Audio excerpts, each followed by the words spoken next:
Chain terminating functional groups की। ये क्या बला है? ये वो हैं जो कार्बन चेन में कहीं भी साइड में बीच में लगे हो सकते हैं, वो हमेशा एक कॉर्नर या दूसरे कॉर्नर पर आए, ये कंपलसरी नहीं है। कौन होता है ऐसा? ऐसा कई सारे होते हैं। कौन है वो? वेल देखिए, एक बहुत अच्छा उदाहरण है अल्काइल हैलाइड्स।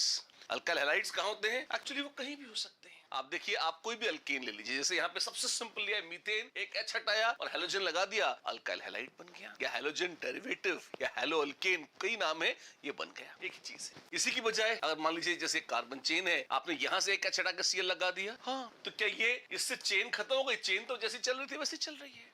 उसी की बजाय मान लीजिए खुदा ना खास्ता अगर ऐसा कुछ है, तो क्या Br चेन के अंत में लगा है? नहीं। क्या वो बीच में लग सकता है? हाँ। क्या कार्बन चेन पर उसका कोई असर पड़ता है? नहीं। तो हैलोजेंस इन जनरल क्या कहे जाते हैं? ये बड़े खूबसूरत हैं, ये नॉन चेन टर्मिनेटिंग हैं। इनको लगाने के बाद कार्बन चेन खत्म हो जाए ऐसा नहीं है, चलती रहेगी। अच्छी बात है।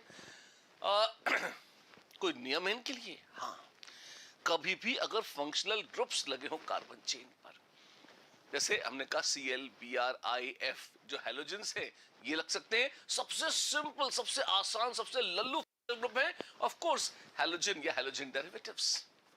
ठीक है, तो आपको क्या करना होगा?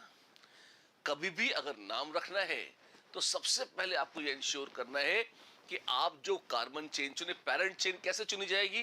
पेरेंट चेन वैसे चुनी जाएगी जहां सबसे इंपॉर्टेंट हाईएस्ट प्रायोरिटी का फंक्शनल ग्रुप अवश्य हो। हाँ, क्या क्या क्या? ये हाईएस्ट प्रायोरिटी का फंक्शनल ग्रुप क्या होता है? मैंने आपको कहा था फंक्शनल ग्रुप कई सारे हो सकते हैं। कौन कौन से? हैलोजेंस हो सकते हैं, अल्डिहाइड्स हो सकते हैं, कीटोन्स हो सकती हैं, अल्कोहल्स हो सकते हैं। छोटे छोटे नाम थे, आज और विस्तार से देखेंगे कैसे। आओ देखते हैं। देखो हमारे पास क्या है, हमने कहा कि अगर हम कोई कार्बन चेन चुन रहे हैं, नियम क्या था? सबसे पहले था select longest possible carbon chain. Alkyne में क्या आया? कार्बन चेन लॉन्गेस्ट तो हो, लेकिन वो वाली हो जिसमें मैक्सिमम नंबर ऑफ डबल या ट्रिपल बॉन्ड्स हो। भले ही वो छोटी हो, लेकिन अगर उसमें नंबर ऑफ डबल या ट्रिपल बॉन्ड्स मैक्सिमम है तो वो ही सही है। अच्छी बात है। और अब हम क्या करें? अगर फंक्शनल ग्रुप्स लगे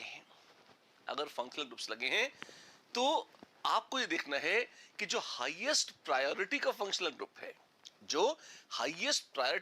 ग्रुप है वो पेरेंट चेन पर जरूर आए। हो सकता है वो ग्रुप किसी ऐसी चेन पे लगा हो जो छोटी हो, कोई बात नहीं, वही मेन चेन मानी जाएगी। अच्छा, और जैसे अगर कहीं OH लगा है तो क्या OH एक फंक्शनल ग्रुप है? हाँ। कहीं NH2 लगा है, प्राइमरी अमीन, तो क्या वो एक फंक्शनल ग्रुप है? हाँ। तो वो जिस कार्बन चेन पर है उसको ही आपको मेन चेन मानना पड़ेगा। और अगर दो OH हैं तो वही रूल। कोशिश करिए अगर एक से ज्यादा ऐसे फंक्शनल ग्रुप्स हैं जो हाईएस्ट प्रायोरिटी हैं, इनफैक्ट ऑब्लिगेटरी है कि वो सबके सब एक चेन पर आ जाए। वो चेन छोटी क्यों ना हो, उसी को मेन चेन माना जाएगा।